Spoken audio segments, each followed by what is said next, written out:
Hi everyone, Andrew Kerr, Network Migration Services again. Andrew at networkmigration.com if you need me. Just wanted to bring you up to speed with a couple of things that's happened in the past couple of days. Firstly, clearly, if you want to be assessed for Australia and New Zealand, send me your CVs. Or if you've got any questions on Australia and New Zealand, send me your CVs. We've just started a chat room on Facebook, which is free. You can log on to my details on Facebook and of course ask any specific questions about migrating to Australia and New Zealand. You won't be charged for any information we give you. It's like a chat room. You might have specific questions, just ask me and then I'll be able to answer you on that forum. Secondly, in the last couple of days I've done some consults with some people that are not in Africa. Well, excuse me, that's not true. They are in Africa, but they're just not in South Africa. One was a lovely gentleman in Kenya, one was a gentleman in Uganda, a couple of people in Zambia, etc., etc. And they have been touching base with a couple of companies that are based in the UAE. Now, I have raved at you as the general public about using licensed advisors. And let me give you an example. I'm not going to name the name of the company, but this particular company has openly stated to this particular individual that they will qualify for Australia, all right, etc., etc., and sent them a quote. Not only in the quote that they've sent, they're using outdated fees, and I'm not talking their fees, I'm talking DHA fees, Department of Home Affairs fees. They've used fees that have not been in existence for over a year, all right? I mean, how can you get it that wrong? If you are a MARA registered agent, which by the way, remember, if you're going to do Australia, always make sure that your initial contact is with the MARA agent. MARA agent stands for the Migration Agents Registration Association. So please, you just got to make sure that the advice that they've given is not necessarily wrong, bar the payments. The payments are completely outdated, which is insane, all right? But what they didn't tell this particular client is that his particular occupation has not been selected from the Australian skills list for the last 9 years. They didn't tell him that. All right, they told him, come on board, pay us our money, and you'll be accepted into Australia with all these wonderful, emojis with, birthday cakes and explosions of fireworks and whatever. BS, guys. I'm sorry, but BS. All right. This gentleman needed to know up front what his chances were of getting into Australia if he pays his fees.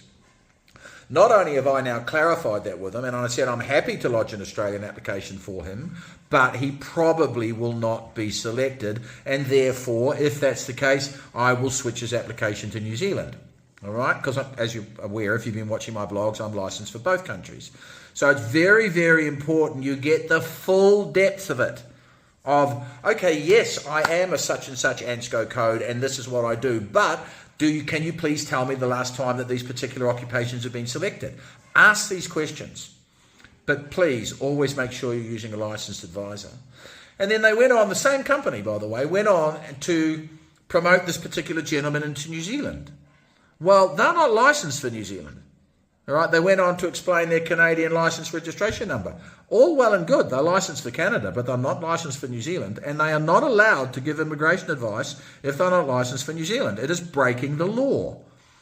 Okay, so be careful. Again, if it's New Zealand, whether you're dealing with an agent that's onshore or offshore, they have to be licensed. Always make sure your initial contact is with the licensed advisors, ladies and gentlemen, and then quite frankly, you shouldn't go wrong. Okay, sorry, it was just a little bit of an event on my side because I was sitting with my team this morning. We get together every Wednesday morning to sort of talk about the plans for the month and the week and etc., etc. And I'm saying to the team, how can we just convince the general public to use agencies that care about their life as much as they do?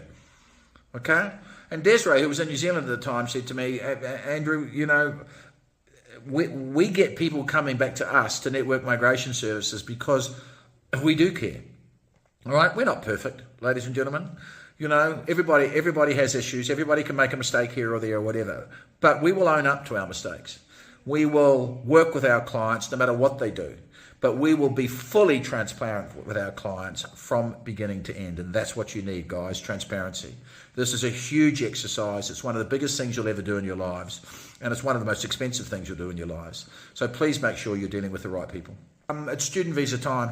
If you're wanting to study offshore to countries, we're partnered with colleges all over the world, ladies and gentlemen. We just don't promote it on our websites that much. But if you want to study anywhere, from Poland to Canada to the USA to the Ukraine to Australia, New Zealand, whatever, just contact us. Andrew@networkmigration.com. But if you specifically want to enroll for courses at tertiary level education that start in Australia or New Zealand next year, now's the time. All right, because the visas are taking a few months to process, and clearly you've got to be enrolled as part of this process. So if you want information on student visas for New Zealand or Australia, in fact, anywhere in the world, please contact me now, because now's the time you need to start considering enrolling. Stay safe, everybody. Andrew@networkmigration.com. Enjoy your day.